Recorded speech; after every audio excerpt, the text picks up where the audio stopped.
When I woke up, I realized that I still didn't hear any rain. Seriously, nothing at all.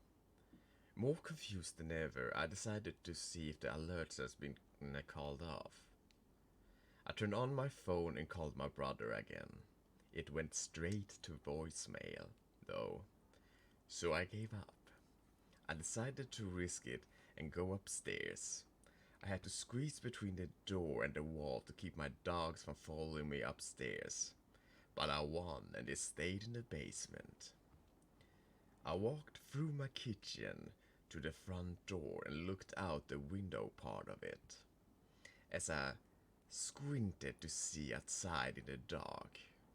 Strange, seeing that it was only 2 p.m. judging by my clock. The TV flickered briefly. I looked around at it and it flickered again. But this time every device on the ground floor flickered. Thinking little of it, I turned around and looked through the door again. Every house on the block had its lights turned off. Nobody was outside, except for one teenage girl.